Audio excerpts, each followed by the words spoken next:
السلام کے اوپر، فرمایا ما بقا یا شعیب، ما بقا ھذا یا شعیب، اے شعیب میرا پیغمبر یہ تیرا رونا کس چیز کا شروع ہو گیا، مجھے بھی تو بتاؤ، حالانکہ رب کے علم میں ہے۔ فرمایا ہم شوق الجنہ، تجھے جنت کا شوق ہے، او خوف النار یا جہنم کا ڈر لگا ہے، اتنی کیوں رو؟ پیغمبر بھی تو اللہ کے آگے رو رہی ہیں۔ فرمایا نہیں لا یا رب، نہ جنت کا شوق ہے نہ جہنم کا ڈر ہے، تو پھر مسئلہ کیا ہے، اتنی رونا کس چیز کا؟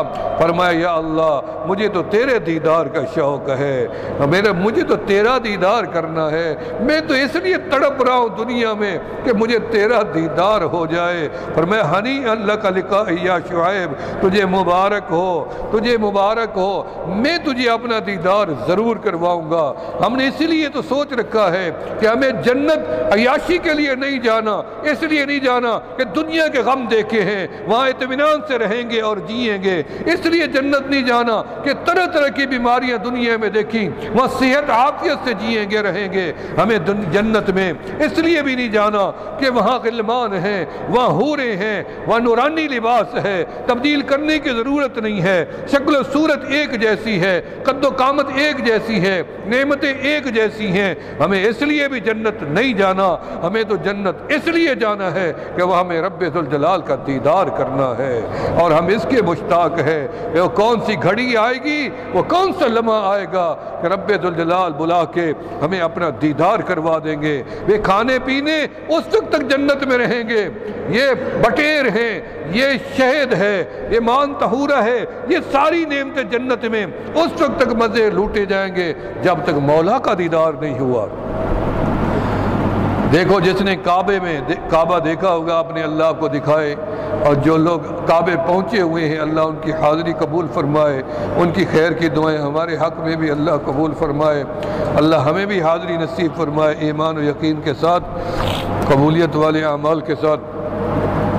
جب انسان کی نظر کعبے پہ پڑتی ہے، جن لوگوں نے کعبہ دیکھا ہے ان سے پوچھو، ان کے دل سے پوچھو، وہ دل سے سوال کریں کہ جب نگاہ کعبے میں تھی، نہ بیوی آنکھوں کے سامنے، نہ بچہ آنکھوں کے سامنے، نہ گھر اپنے سامنے، نہ وطن اپنے سامنے، نہ بیلنس، نہ پیسہ، نہ کاروبار، نہ تجارت، نہ زمین، کوئی چیز انسان کی آنکھوں کے سامنے نہیں تھی جب تک کعبہ سامنے نہیں تھا۔ ہر چیز دنیا کے سامنے تھی، جب کعبہ سامنے آیا تو ہر چیز نگاہ سے مٹ گئی اور ہٹ گئی۔ اس لیے جب رب کا دیدار نصیب ہوگا، دنیا کی ہر چیز، جنت کی ہر چیز انسان کی عقل سے محو ہو جائے گی۔ تو میں کہتا ہوں میرے دوستو، آج اللہ کو منا لیں، اس نے توبہ کا دروازہ کھولا ہوا ہے، میرے لیے بھی آپ کے لیے بھی کھولا ہوا ہے۔ اس نے توبہ کا دروازہ بند ہی نہیں کیا اور بند کرنا ہی نہیں ہے جب تک قیامت نہیں آئے گی۔ قیامت کے آثار تو کھل گئے۔ میں نے تو کل ایک خبر پڑھی ہے کہ شام کے کچھ مظلوم مسلمان ایک کشتی میں بیٹھ کے سمندر میں چھوڑ کے نکلے ہیں، اور پتہ چلا کہ ان کی کشتی ڈوب گئی اور معصوم بچے سمندر میں تیر رہی تھی ان کی لاشیں۔ تو میرے آنسو نکل آئے اور مجھے حدیث میرے آقا علیہ السلام کی یاد آ گئی۔ آپ نے فرمایا کہ شام کے اندر اور یمن کے اندر قرب قیامت میں ایسی آگ برسے گی، ایسا ظلم ہوگا، ایسی جنگیں چھڑیں گی اور وہ جنگیں ختم نہیں ہوں گی اور اس میں قیامت برپا ہو جائے گی۔ اور فرمایا صحابہ نے یا رسول اللہ صلی اللہ علیہ وسلم وجہ کیا ہے؟